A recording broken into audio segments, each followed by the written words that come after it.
I think there are 3 Ds in India which are very characteristic of the nation and potential sources of considerable strength. And these 3 Ds are democracy, diversity, and demography. Now, if we are able to use these 3 Ds effectively, India will do exceedingly well in the coming years. If the demographic profile is a dividend rather than a bomb, if the democracy helps us achieve results that the population at large supports as opposed to lead to total slowdown and bottlenecks, if we make sure that our diversity is an integrated diversity where we celebrate our differences as opposed to centrifuging the nation apart. So in all these 3, if we use the potential strengths, we will do very well. And in fact, one of the challenges for all institutions, academic institutions included, but also business institutions and other social and political ones, is to make sure that we use the positives of these 3 Ds for the nation in the coming years. The Council can really contribute by having 2 elements which I think really contribute to the growth of a nation. One is dialogue amongst practitioners, different business leaders in different aspects of life, actually not just business leaders, different leaders in Indian society, business leaders, leaders of social movements, of academic institutions. Now they are all having their own experiences where they are facing challenges that might be unique but might also be common, and they are trying to look for solutions. Dialogue amongst these leaders helps us learn best practices from one another, helps us try out new things. And then the second element that is particularly powerful about India Leadership Council is the bridging between academics and practice. Now, that can be very powerful. Academics gives you an ability to stand apart a little bit from the day-to-day challenges and the nitty-gritties. On the other hand, the world of practice is right there on the coal face of what is happening.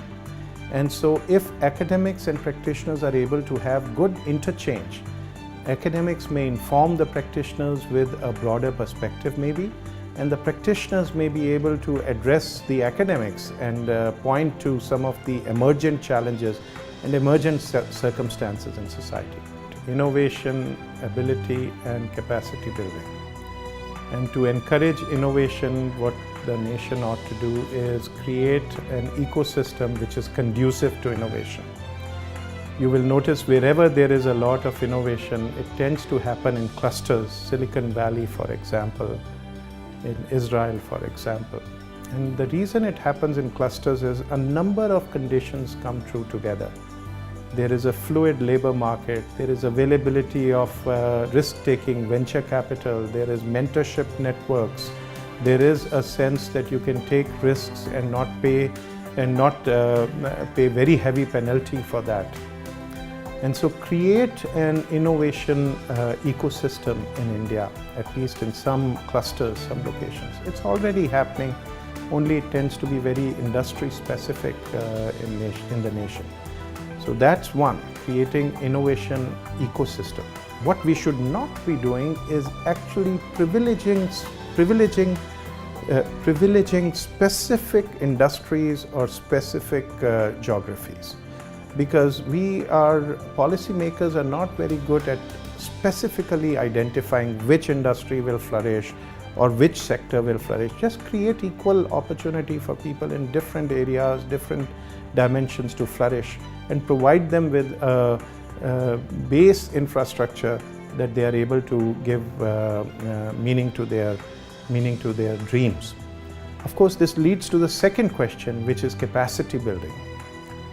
I hear a lot of people saying that we have to create jobs for our people, our youth, and I worry about that. Because if you create jobs for people, what you are trying to do is make sure that people just take those jobs and have a sense of entitlement. What you want to do is build capacity in youth so that they can be doing meaningful work. They might be creating jobs for others, building enterprises. They might have confidence to go in any kind of position and flourish and add value. And the way you build capacity is by having good, meaningful, appropriate education. People again use the term skilling for it. I think skilling is just one dimension of effective education.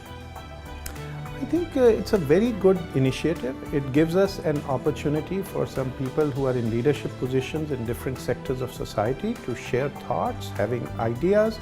So you share best practices, but it also gives people an opportunity to build shared momentum.